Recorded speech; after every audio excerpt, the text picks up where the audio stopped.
آپ سب بات کر سکتے ہیں وزیر اعظم پاکستان سے 05192249000 اس نمبر پہ جو آپ کی اسکرین پر بھی آ رہا ہے.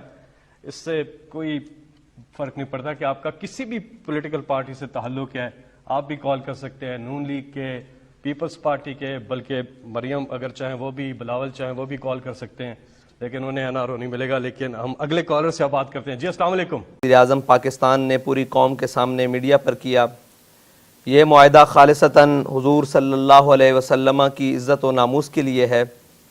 تحریک لبیک یا رسول اللہ پاکستان کی مرکزی مجلس شورا نے اتفاق رائے سے فیصلہ کیا ہے کہ 20 اپریل بروز منگل تک اگر حکومت پاکستان نے اس معاہدے پر عمل درآمد نہ کیا تو رات 12:01 پر قبلہ امیر المجاہدین کے مزار اقدس سے ناموس رسالت صلی اللہ علیہ وسلم مارچ کا آغاز کیا جائے گا. لہٰذا اہلیان پاکستان تمام تر وابستگیوں سے بالا تر ہو کر خالصتاً حضور سید عالم صلی اللہ علیہ وسلم کی عزت و ناموس کے لیے میدان عمل میں آئیں اور اپنے آقا کریم صلی اللہ علیہ وسلم کے سامنے سرخرو ہوں. اور اس فیصلے کا جو ایک چھوٹے سے طبقے نے رد عمل دیا, اس فیصلے کے اوپر جس طرح کی زبان استعمال کی, میں مجبور ہوں آج آپ سے بات چیت کرنے کے لیے. دیکھیں, پہلے ایک چیز سمجھ جائیں کہ پاکستان وہ ملک ہے جو دنیا کی تاریخ کا واحد ملک ہے جو مدینہ کی ریاست کے بعد اسلام کے نام پہ بنا. اسلام کے نام پہ بننے کا مطلب یہ ہے کہ پاکستان کا کوئی قانون قرآن اور سنہ کے خلاف نہیں جا سکتا. تو جو ججز نے فیصلہ دیا ہے وہ آئین کے مطابق دیا, اور پاکستان کا آئین قرآن اور سنہ کے تابع ہے. اب جس طرح کی زبان استعمال کی گئی ہے پاکستان کے سپریم کورٹ کے ججز کے اوپر, یہ کہنا کہ وہ فیصلے کے بعد واجب القتل ہے, اور پھر وہیں نہیں رکنا, پھر یہ کہنا کہ پاکستان کے جو آرمی چیف ہیں وہ غیر مسلم ہیں, اور جنرلز کو کہا جا رہا ہے اور فوج کو کہا جا رہا ہے کہ آرمی چیف کے خلاف بغاوت کرو. میں پہلے تو ادھر سے شروع کرتا ہوں, اپنی حکومت کی پہلے آپ سے بات کرتا ہوں. دیکھیں, میں بار بار یہ کہہ بیٹھا ہوں کہ پاکستان انشاءاللہ جب ایک عظیم ملک بنے گا تو وہ مدینہ کی جو ریاست کے جو اصول تھے ان پہ چل کے بنے گا.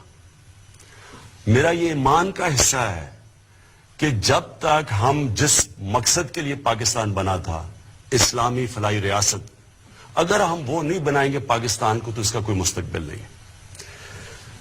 میں یہ بھی سمجھتا ہوں کہ انسان کا ایمان مکمل ہی نہیں جب تک نبی صلی اللہ علیہ وسلم سے انسان عشق نہیں کرتا.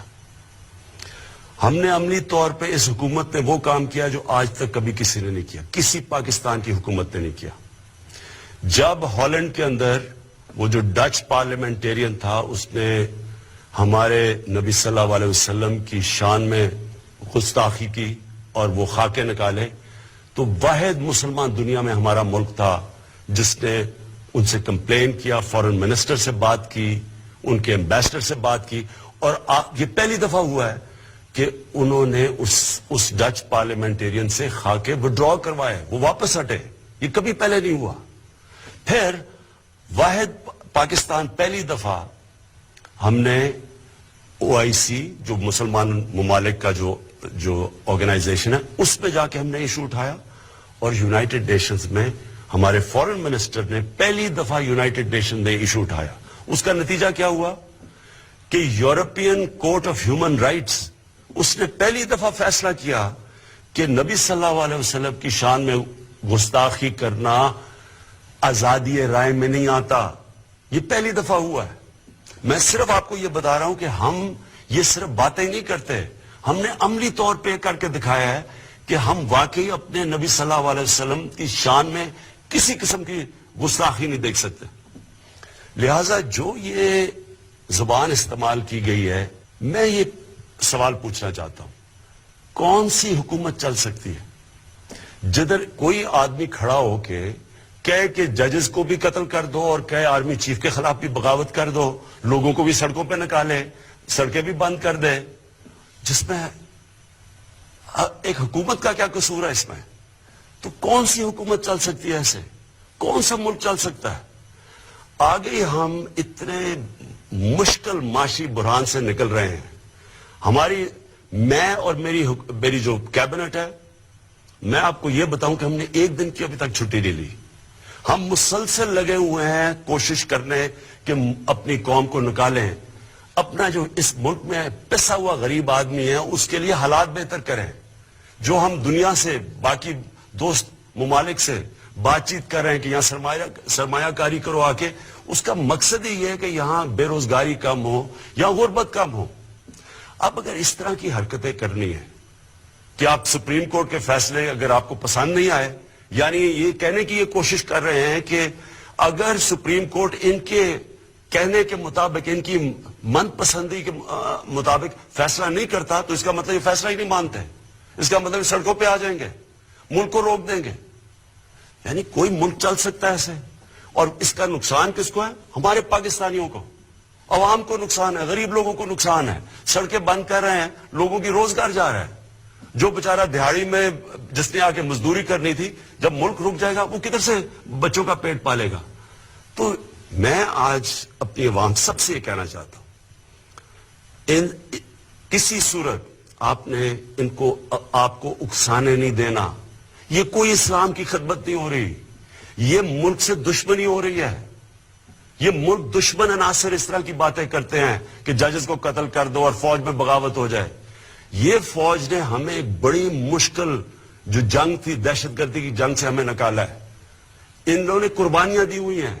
آپ جب کہیں گے کہ فوج آرمی چیف کے خلاف, اور جھوٹ بول کے کہ وہ مسلمان نہیں ہے آرمی چیف, ان کے اوپر اکسائیں گے, نقصان کس کا ہے, فائدہ کس کا ہے؟ پاکستان کے دشمنوں کا ہے.